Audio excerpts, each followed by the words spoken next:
I'm tired of it. I'm sick and tired of it. So I'm hanging out and I'm watching other commentators disrespect the Hunter's Faith Classified set. People out here disrespecting it in the Dark Zone, acting like it's about as useful as Fei Lao in a dance-off. I'm here to tell you guys they are wrong. I will lead you down the path of righteousness. So the Hunter's Faith is by far, in my opinion, factually, the most interesting set in the game. Now, is it the best set? Obviously not. You have a lot of them that are very potent right now. You have your Predators, you have your Striker, you have your Nomads. Truth is, they are the most popular because they're the strongest and they're offensive-based. Anybody can run out there and do those solo, duo, so on and so forth.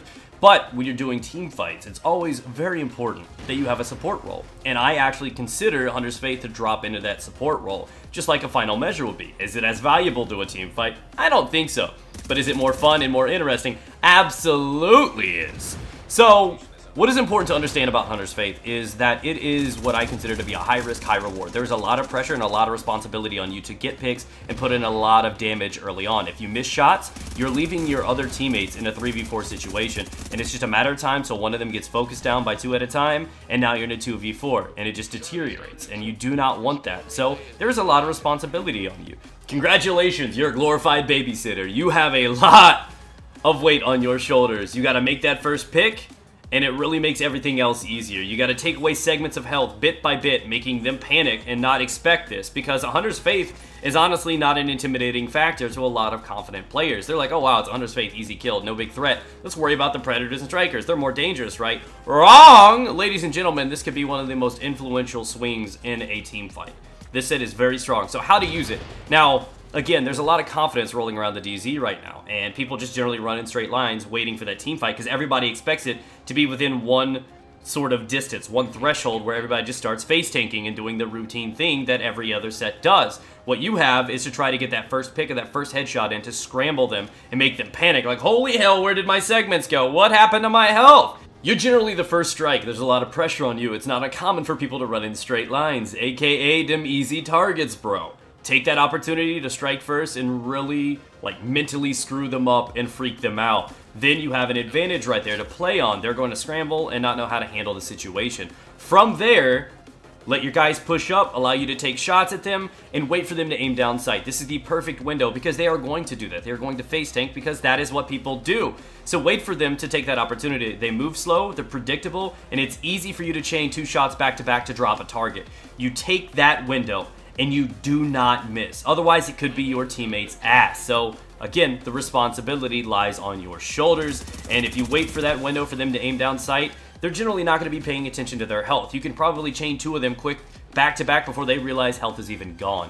And that's where the value of this set truly lies. Now, how to counter one of these? Because if you've never gone against a good Hunter's Faith, and there's chances that you may not have, they are some of the most frustrating things to deal with, especially if you're being camped in a checkpoint.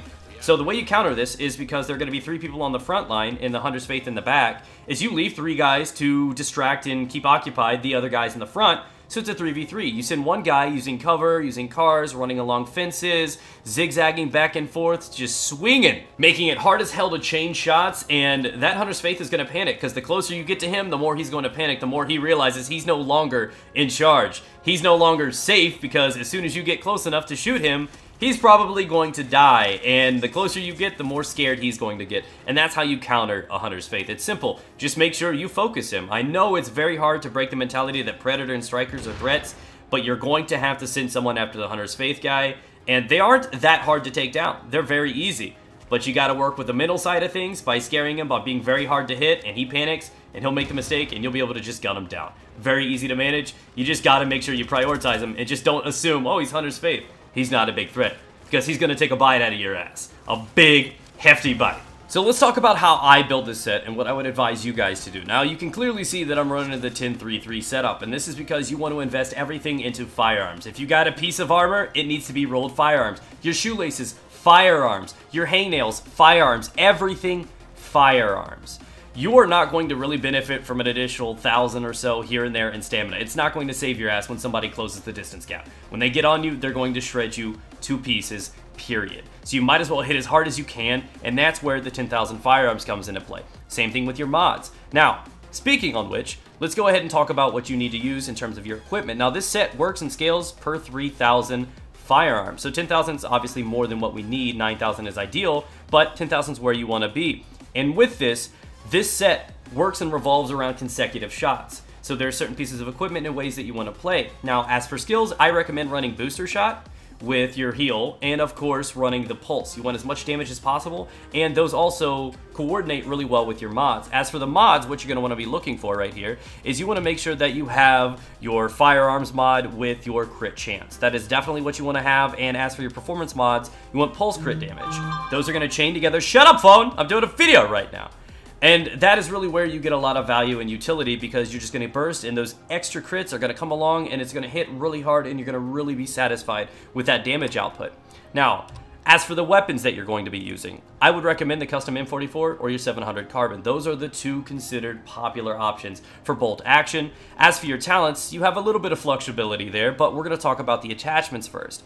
Obviously, you want to work on headshot damage as your #1 priority and crit chance as your secondary priority. So with this, you want range, and it's up to you what scope. I recommend the 12 because I like the headshot damage. Crit chance is obviously a great benefit. Extended mag is something that I consider to be a necessity. It may not seem like it makes sense, but I feel like this is the way to go because, again, this works on chaining body shots and headshots back to back to back. And once you satisfy your need for getting headshots and you kill a guy, you're going to want to be able to just fire back off at another one of his teammates and use that buff. And the only way you're going to do that is having a substantial amount of ammo at your disposal. So extended mag is going to be a must-have. I use small grip because it's the best thing I have right now, and it's not bad in its current state. And the Omega rifle suppressor is what I have on the barrel. We have headshot damage, and again, crit chance, and optimal range isn't terrible either. So that is the way that I build it. As for the talents on the weapon itself, this is where a little bit of flexibility comes in. Chaining something together like Deadly and Vicious are not terrible. You're going to have a lot of health. Prepared is obviously a must-have for anyone that's sitting on the back line and you're not being aggressive.